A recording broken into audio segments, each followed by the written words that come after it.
History में ऐसा पहली बार हुआ था कि स्टॉक मार्केट को 15 दिन के लिए बंद करना पड़ा। उस समय 6 प्राइम मिनिस्टर चेंज हुए इंडिया में। 6 प्राइम मिनिस्टर चेंज हुए। पोखरण का विस्फोट किया अटल जी ने, बाजार क्रैश हो गया, बहुत सारे रेस्ट्रिक्शंस लगे। डॉक्टर मनमोहन सिंह जी प्रधानमंत्री बन के आए। बाजार को ये बात पसंद नहीं आई कि आप कभी सोच सकते हैं कि कोई स्टॉक एक्सचेंज इंडिया में डूब सकता है, लेकिन हुआ। हिस्ट्री बहुत इंपॉर्टेंट है। जितना ज्यादा आप हिस्ट्री को जानेंगे,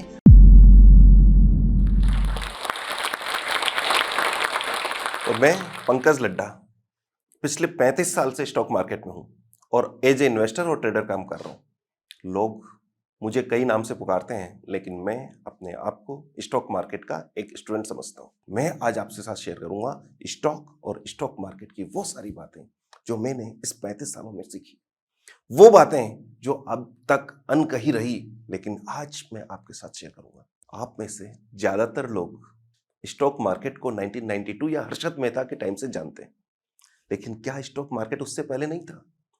यदि मुझसे पूछें तो स्टॉक मार्केट को सबसे पहले लोगों तक पहुंचाया वो थे धीरू भाई अंबानी। जी हाँ, 1983 के आसपास की बात है। धीरू भाई अंबानी का जब पहला इश्यू आया था तो स्टॉक मार्केट घर घर में पहुंचा, घर घर में शेयर्स पहुंचे रिलायंस के, और उसने फेथ जनरेट किया। हम उस समय से बाजार में हैं, लेकिन एज क्या थी? 13 साल, जस्ट 13 साल, लेकिन जानते थे, जानना चाहते थे और मजा लेते थे स्टॉक मार्केट को। वो टाइम था जिसके एक साल बाद में 1984 अक्टूबर में एक बहुत बड़ी दुर्घटना हुई देश में। इंदिरा गांधी का डेथ हुआ। इंदिरा गांधी जो मानी जाती थी India equal to Indira. History में ऐसा पहली बार हुआ था कि स्टॉक मार्केट को 15 दिन के लिए बंद करना पड़ा। आज तक 2022 में हम बैठे हैं, कभी ऐसा नहीं हुआ। जी हाँ, मार्केट में कोई बायर नहीं था। फिर राजीव गांधी की ताजपोशी हुई और उसके बाद में जब बाजार खोला गया तो भी इतना जबरदस्त सेलिंग प्रेशर था कि कोई बायर नहीं था। तो गवर्नमेंट ने एफआईज इंस्टीट्यूशंस उस समय नहीं हुआ करती थी, सिर्फ 2 ऑर्गेनाइजेशन हुआ करती थी, एलआईसी और यूटीआई। इन दोनों को खड़ा किया और बाय किए, और 5 दिन तक रेगुलर इन्होंने 100 करोड़ की शॉपिंग की। तब जाके बाजार स्टेबलाइज हुआ, और यहां से स्टार्ट होता है एक बहुत बड़ी जर्नी जिसने हमें बहुत पैसा दिया था। ये वो समय था जब हमने जो भी शेयर लिया, there is no profit taking at all, जैसा कि आपने रिसेंटली इस 2020 के क्रैश के बाद में देखा। कोई प्रॉफिट टेकिंग नहीं, लेकिन ये ज्यादा समय तक नहीं चला। जुलाई 1985, जी हाँ, जुलाई 1985 को जो 250 सेंसेक्स हुआ करता था वो 570 सेंसेक्स, जी हाँ दोस्तों, सेंसेक्स की बात कर रहा हूं, निफ्टी की नहीं। ये 570 सेंसेक्स जो आज 60,000 चल रहा है, वहां जाके टॉप बना और अगले 3 साल तक एक लंबी मंदी चली। ये वो समय था जिस समय हमें ये डिफाइन करना मुश्किल हो गया कि क्या स्टॉक मार्केट एक वाइबल बिजनेस रहेगा या नहीं रहेगा। लेकिन ऐसा नहीं है। जैसे जैसे आप सीखेंगे आप जानेंगे, ये था, है और रहेगा, शाश्वत है। जी हाँ, 1988 की बात कर रहा हूं। यहां फिर से हर्षद मेहता की बुलरन स्टार्ट होता है, और यहां से यहां तक का दौर जो था वो मनु मानक का जो दौर था। ये वो प्लेयर थे जो सबसे बड़े प्लेयर थे, और उस समय की यदि मैं बात करूं, हम ये कोशिश किया करते थे किसी भी तरह से मनु मानक से कोई कांटेक्ट बैठ जाए, कोई सर्च सेटिंग बैठ जाए, तो हम भी उनके साथ कमा सकें। कुछ सोर्सेस से हम उनके साथ कनेक्ट भी हुए, लेकिन धीरे धीरे 1988 के बाद में हर्षद मेहता का टाइम हुआ और बुल फेज स्टार्ट हुआ। और ये जो बुल फेज था, जिसको तो आप सब जानते हैं, लेकिन ऐसा न मानिए कि ये भी इतना इजी था। 1991 ये वो समय था, राजीव गांधी का ऑल ऑफ सडन डेथ हो गई। सोचिए क्या पोजीशन रही होगी। लेकिन ये स्टॉक मार्केट है, हमेशा था, है और रहेगा। हमें यहां चिंता की जरूरत नहीं है। उसके डेथ के बाद भी स्टॉक मार्केट तक चलता रहा, और 4500 जो 1985 का सेंसेक्स 560 था, वो 4500 1992 हर्षद मेहता के टाइम पे टॉप बना। 1993 बॉम्बे बम ब्लास्ट, लेकिन बाजार कुछ समय के लिए खराब हुआ, फिर ठीक हुआ। लेकिन हमने जो सबसे ज्यादा पैसा कमाया वो कमाया था 93-94 के आईपीओ बूम में। जी हाँ, डेली आईपीओ, महीने के 50 आईपीओ, 100 आईपीओ, और हम लगाते थे एप्लीकेशन और पैसा कमाते थे। और इतना मैड रश जो आज तक आपने नहीं देखा होगा। जरा इमेजिन कीजिए कि आज जो म्यूचुअल फंड के एनएफओ आते हैं आपके पास, 10 रुपए का एनएफओ, अगले दिन लिस्टिंग होती है या अगले दिन ट्रेड करते हैं, यदि आप एग्जिट करते हैं आपको 10 रुपए मिलते हैं। लेकिन उस समय पहले आओ पहले पाओ, 10 रुपए का मॉर्गन स्टैनले का आईपीओ, 4 रुपए प्रीमियम, यानी कि आप 10 लाख रुपए लगाइए और 14 लाख रुपए ले जाइए। ये हाल था, इतना कमाई थी। 1998, 1999, जी हाँ, पोखरण का विस्फोट किया अटल जी ने, बाजार क्रैश हो गया, बहुत सारे रेस्ट्रिक्शंस लगे, लेकिन क्या हुआ, बाजार में बिग बुल रन फिर से स्टार्ट हो चुका था। जो स्टॉक्स इस समय 2000-3000 तक चले गए थे, वो लास्ट में बूम के ब्रस्ट होने के बाद में 3-3 रुपए तक ट्रेड हुए। यहां हमने सीखा, यहां हमारा वो लेसन काम आया जो 1992 में हमने सीखा था कि जब बाजार क्रैश होने लगे तो बाजार को छोड़ दो, बाजार से भाग जाओ। उस समय भाग लेने की जरूरत नहीं है। जी हाँ, भाग लेने की जरूरत नहीं है। और हम भी बाजार में छोड़ के भागे। 2500 रुपए वाला स्टॉक 1800 रुपए में 3 दिन में बाद में ही बेचकर भाग गए। बाद में वो स्टॉक 3-3 रुपए ट्रेड हुआ। ये 92 की लर्निंग ने हमें सिखाया था, इसलिए हुआ। और यहां से लेकर 2003 तक का वो टाइम था जो बहुत बेकार टाइम था। ये वैसा ही टाइम था जैसा 85-87 के बीच के टाइम था। हमने रियली सोचना चालू कर दिया, क्या स्टॉक मार्केट में काम किया जा सकता है, अर्न किया जा सकता है। स्टॉप लॉस ट्रिगर हो रहे थे और ब्रेकआउट्स फेल हो रहे थे। करते क्या हम लोग? कुछ नहीं, कोई चारा नहीं था, लेकिन हम बने रहे। विश्वास था कि इकोनॉमी चलेगी और स्टॉक मार्केट चलेगा। इससे पहले का जो 10 साल, 90 से लेकर 2000 तक का 10 साल था, उस समय 6 प्राइम मिनिस्टर चेंज हुए इंडिया में। 6 प्राइम मिनिस्टर चेंज हुए और वो सबसे वर्स्ट पीरियड था। और 2003 के बाद में mother of all bull market start हुआ और वहां से हमें फिर से हिम्मत आई। जैसे ही बाजार चलने लगता है हमारी हिम्मत बढ़ने लगती है और लोग आने लगते हैं, अदरवाइज हमें कोई नहीं पूछता है। वहां हमें फिर पूछा जाने लगा। लेकिन 2004 में एक ऐसा काम हुआ कि बस, अटल जी की गवर्नमेंट दोबारा आने वाली थी। प्रॉपर टाइम से 6 महीने पहले अटल जी ने अनाउंस कर दिया, इंडिया वाज शाइनिंग, और गवर्नमेंट आने वाली थी। लेकिन गवर्नमेंट नहीं आई और डॉक्टर मनमोहन सिंह जी प्रधानमंत्री बन के आए। बाजार को ये बात पसंद नहीं आई। हालांकि डॉक्टर मनमोहन सिंह जी अच्छे फाइनेंस मिनिस्टर 1993 में रह चुके हैं, लेकिन बाजार को पसंद नहीं आई और 2.5 दिन में 25% बाजार टूटा। यदि आप बाजार में काम करते हैं तो ऐसा दर्द झेलना पड़ेगा। आप ये मान के चलिए, हमने हर्षद मेहता के टाइम पर, राजीव गांधी और इंदिरा गांधी के टाइम पर और अगेन ये दर्द झेला है, लेकिन इस विश्वास के साथ कि नहीं, फिर है आएगा। Growth is permanent, setback is temporary, ये बात मान के चलिएगा। और mother of all bull market चला जो 2008 तक। 2008 की तेजी हमें बहुत कुछ सिखा के गई और बहुत अच्छा पैसा, रियल में वर्थ, अगेन दोबारा से पैसा बना। जब भी बुल मार्केट आता है पैसा बनता है। बियर मार्केट में हमें सिर्फ एक करना है, हमारे पैसे को सेव करना है, और यही हमने किया। कई सेटबैक लगे, सबसे बड़ा सेटबैक तो अभी आने वाला था 2008 के बियर मार्केट के बाद में। 2013 तक कोई काम नहीं था, अगेन वही डल पीरियड। आप में से कई लोग सोचते होंगे स्टॉक मार्केट आज लो, एक आध महीने में तो स्विंग ट्रेडिंग में कमा ही लेंगे, लेकिन दोस्तों ऐसा नहीं होता है। कहीं ऐसा टाइम आता है जब लंबे बियर मार्केट चलते हैं, 3-3 साल के बियर मार्केट चलते हैं। 2013 में मैं आपको बता रहा हूं, नेशनल स्पॉट एक्सचेंज नाम का एक स्पॉट एक्सचेंज आया और उसमें हमने बहुत बड़ा पैसा डाला। 13% का सालाना रिटर्न। स्टॉक मार्केट में कोई रिटर्न नहीं था और मैंने नहीं, बॉम्बे के बड़े बड़े ब्रोकर्स, जिन्हें आप भी जानते हैं, उन्होंने भी डाला। रीजन, उन्होंने, जो आज सबसे बड़े ब्रोकर्स हैं, उन्होंने भी पैसा डाला, हमने भी डाला, लेकिन वो डूब गया। क्या आप कभी सोच सकते हैं कि कोई स्टॉक एक्सचेंज इंडिया में डूब सकता है? लेकिन हुआ। ये हमारे लिए सबसे, अभी तक का सबसे बड़ा सेटबैक था। इस हिस्ट्री में सबसे बड़ा सेटबैक कम से कम 25 साल बाद में हमें देखने को मिला। लेकिन यहां से हम फिर जनरेट हुए, फिर हिम्मत इकट्ठी की और हमने जाना कि नहीं, there is no free lunch, कोई फ्री लंच नहीं। तो यहां मैं आपसे ये कहना चाहूंगा कि हिस्ट्री बहुत इंपॉर्टेंट है, जितना ज्यादा आप हिस्ट्री को जानेंगे, अपने फ्यूचर की अपॉर्चुनिटीज को उतना ज्यादा इनकेश कर पाएंगे। यही हमने किया है। लेकिन आज भी हिस्ट्री नई क्रिएट कर देते हैं और बाजार कितना टीचरियस हो सकता है ये हम जानते हैं। There is no need to reinvent the wheel.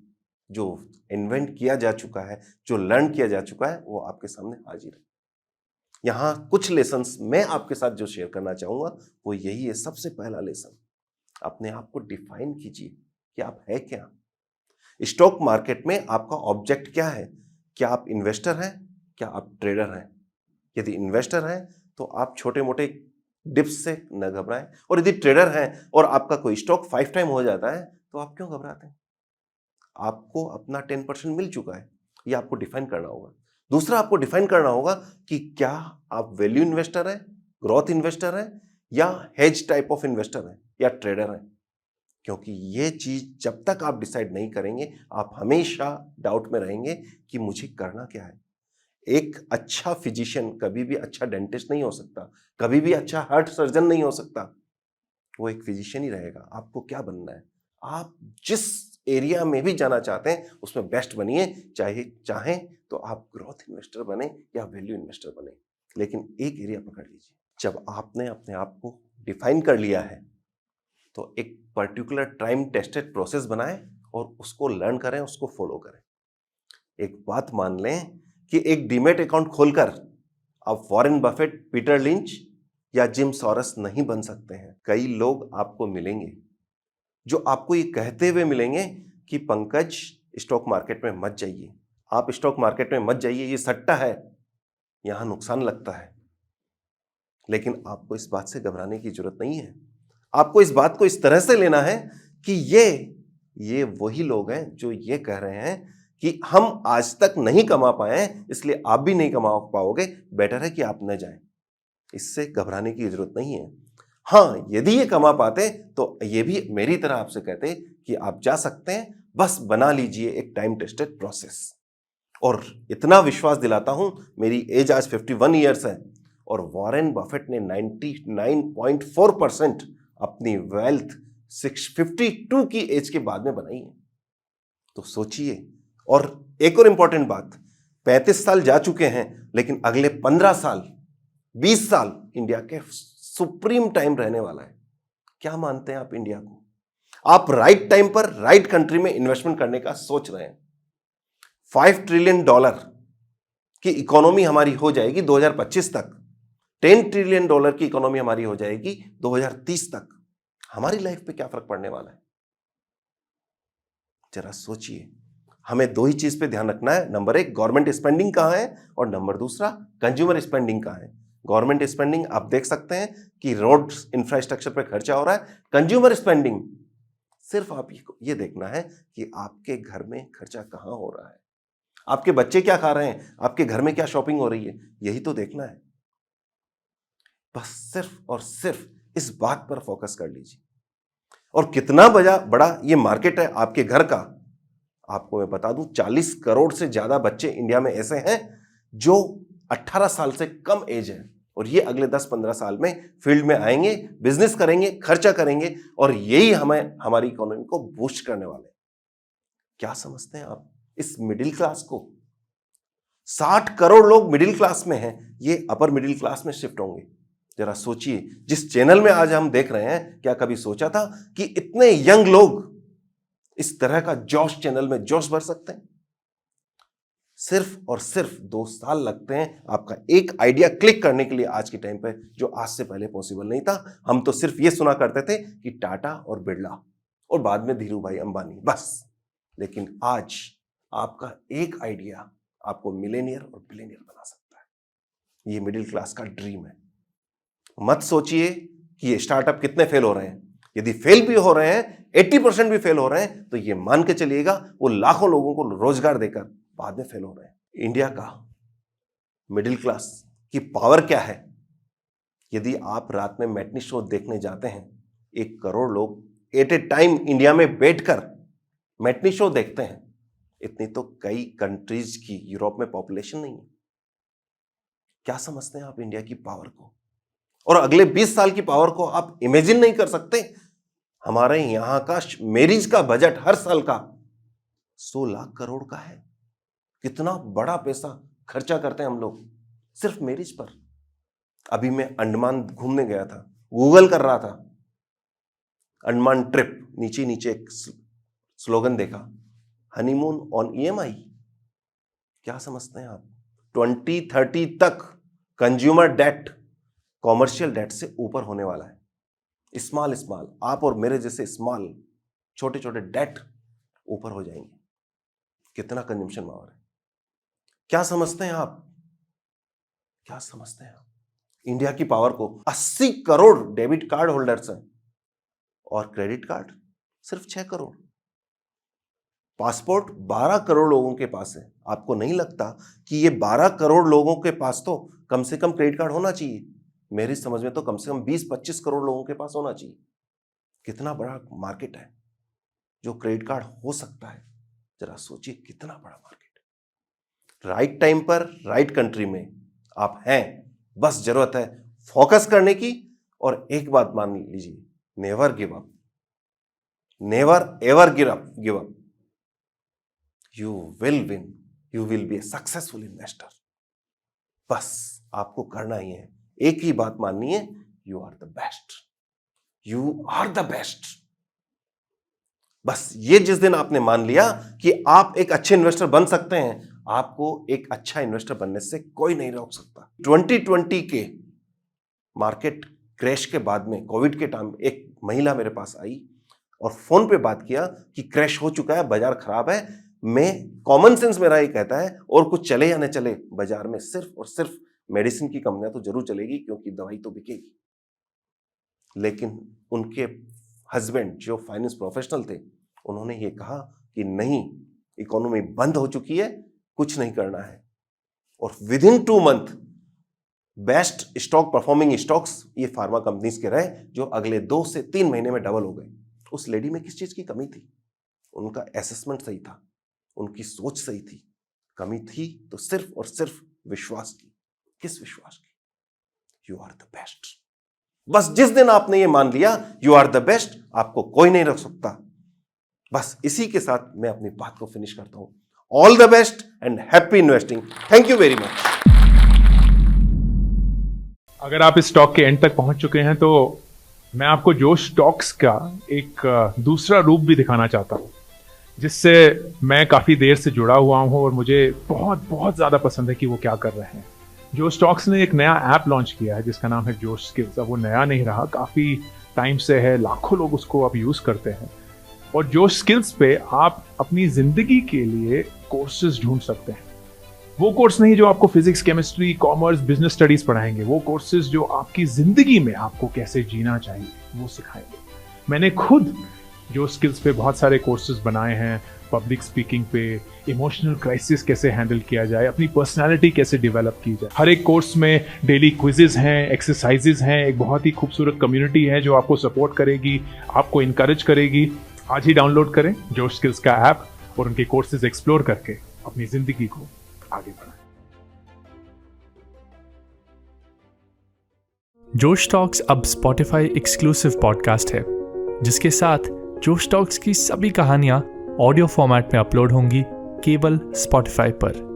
और हाँ, अगर आपको ये वीडियो अच्छी लगी तो आप जोश टॉक्स पॉडकास्ट को फॉलो कर सकते हैं और सुन सकते हैं ऐसी कई प्रेरणादायक कहानियां सिर्फ स्पॉटिफाई पर।